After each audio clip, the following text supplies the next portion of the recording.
Bonjour à tous, cette vidéo est d'un côté une pratique de compréhension orale de français et en même temps elle répond à la question courante: quels sont les meilleurs livres pour progresser en français?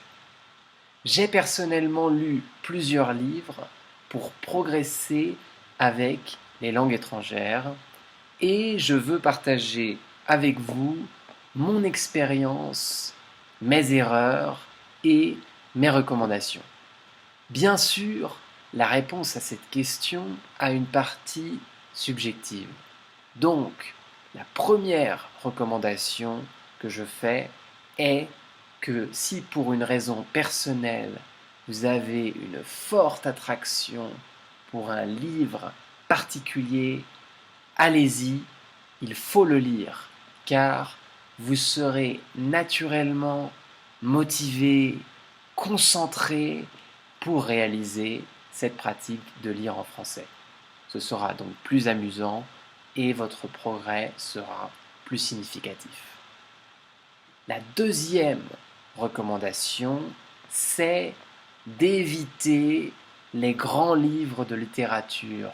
J'ai fait par exemple l'erreur avec le livre Don Quichotte, le grand classique de la littérature espagnole, car c'est trop difficile et on peut apprécier ce livre dans sa langue maternelle, mais pas dans la langue étrangère.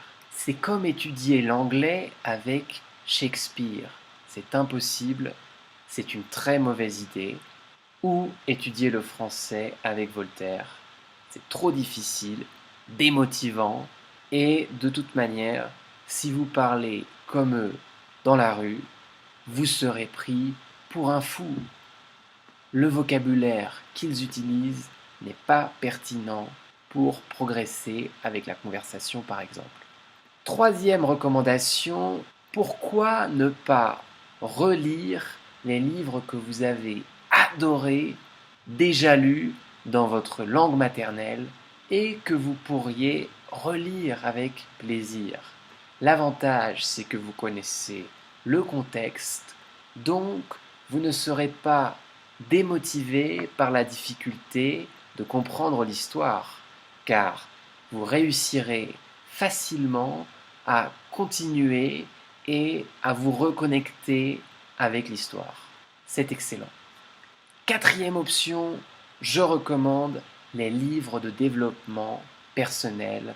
C'est la mode, comme par exemple Votre temps est infini de Fabien Olicard. Je vais mettre le lien dans la description de cette vidéo.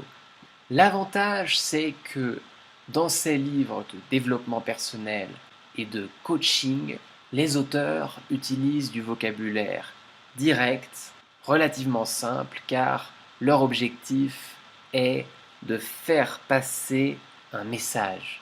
Ce n'est pas d'impressionner avec la littérature et la description. C'est donc une excellente option et je la recommande, pourquoi pas, avec la version livre audio. Bien sûr, c'est un exercice difficile pour la concentration, mais intéressant car vous progressez avec la concentration et en plus, la compréhension orale est importante pour avoir une conversation en français. Vous pouvez essayer.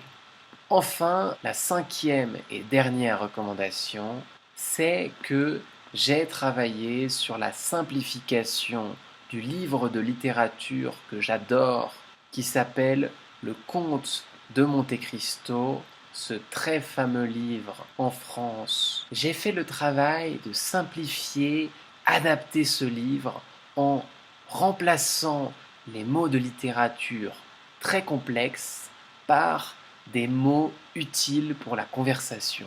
Mon adaptation est donc pour les adultes qui apprennent le français, car le contenu de ce livre est extrêmement intéressant, très captivant et inspirant, donc je pense que c'est une lecture vraiment agréable.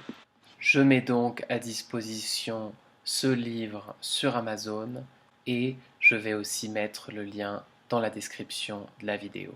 Vous pouvez accéder aux premières pages gratuitement pour voir si ça vous correspond. Voilà, la dernière chose à dire est que n'hésitez pas à traduire par exemple avec le téléphone quand vous ne comprenez pas quelque chose et à persévérer. Car lire un livre, c'est comme une leçon de vocabulaire parce que un auteur a un vocabulaire spécifique.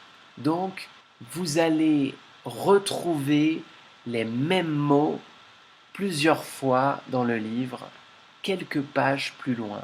C'est extrêmement bon pour la mémorisation car il y a ce phénomène de répétition. Alors je vous dis courage, persévérez et continuez.